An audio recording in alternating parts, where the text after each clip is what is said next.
there.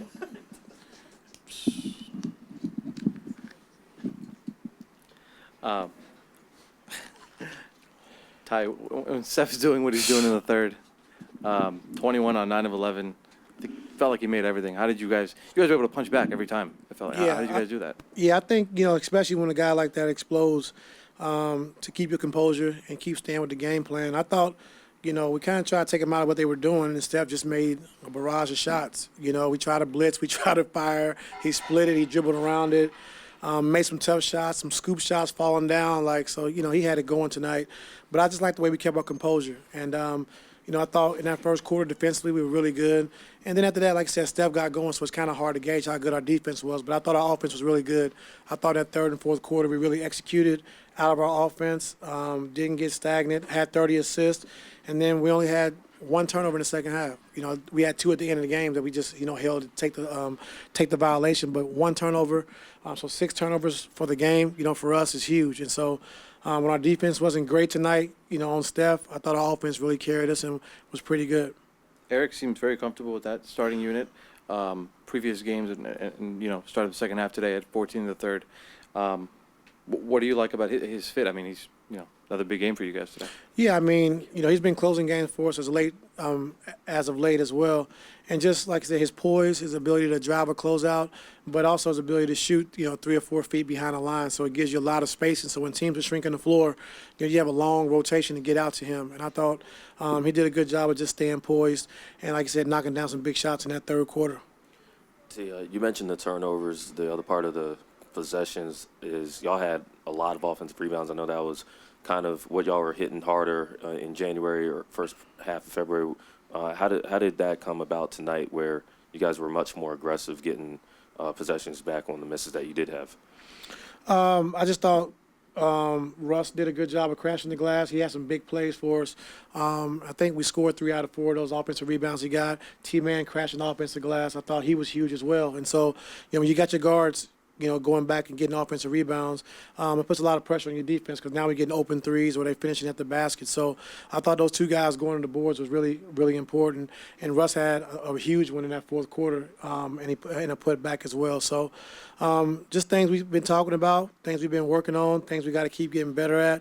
And, you're starting to see it come around. Just to follow up on Russ specifically, I mean, he had no turnovers tonight in a game where every possession really mattered. And what does that say about the progress that he's made, not just 2 weeks ago from the Golden State game, but just in his time overall since the All-Star break?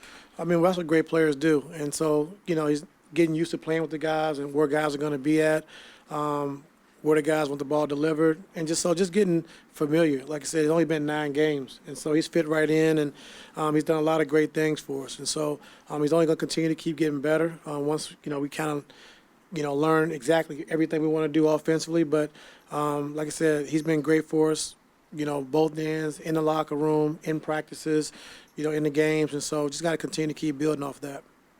Ty, what was the explanation on the flagrant 2 on Marcus? And was it one of those where after what happened on the previous trip down the floor, they were trying to rein it in? I don't remember.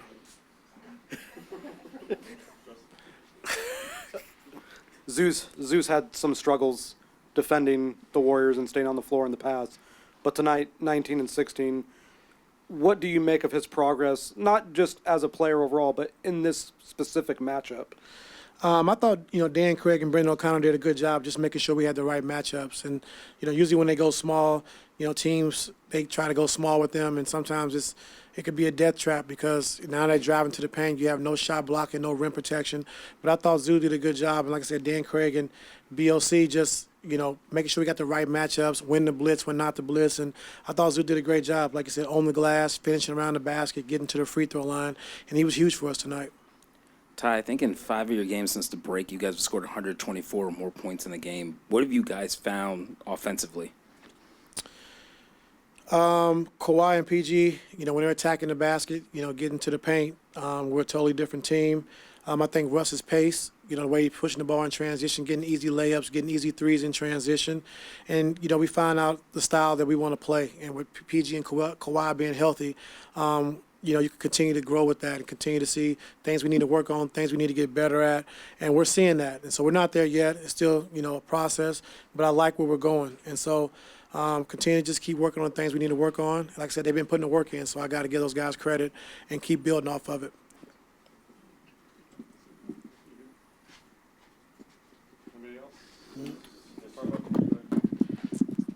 My bad, Ty.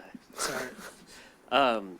When Steph is making those shots and you're talking about guys keeping their composure, is there anything at this point? Is there anything you have to say, or do they already know what to do? Because that's a wild sequence of events to keep your composure under. Yeah, I mean, I've seen it a lot of times, and just the biggest thing is like we was up, you know, 12, 13 points, and so when he went on that barrage, we still up 7. You know, we called timeout. Listen, he's gonna make some tough shots. You know, we know who he is, and so just keeping our composure, staying with the game plan, and then we didn't want to overreact too much. You know, we wanted to show him some blitzes, but also we wanted to be able to guard him straight up a little bit too, so we can give up 2s instead of 3s. And you got Clay and Jordan Poole on the backside. You know, it's tough to just try to blitz Steph the whole game. So as long as we kept that lead at 6 or 7, you know, we just kind of, you know, did a couple of different things, but just keep your composure. And I thought we did a good job of doing that.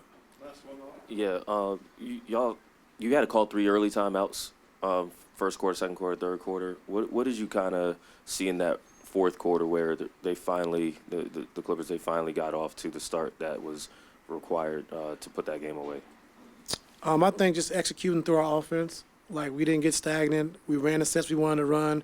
We executed our sets, and I like what I saw. And then just early on in the game, you know, when Golden State goes on a 5 or 6 point, you know, 5-6-0 run, you know, I'm always gonna call a timeout just to try to, you know, settle those guys down, because 5 or 6 can go to 13 or 14 quick. And so you just want to be smart with your timeouts, especially early on in the game, and especially early in that third quarter, because, you know, they're a third quarter team, and we talked about that coming out at halftime, and they went on that run, so we had to stop it as quick as we could. Thank you. Tormey, you had something? All right, cool.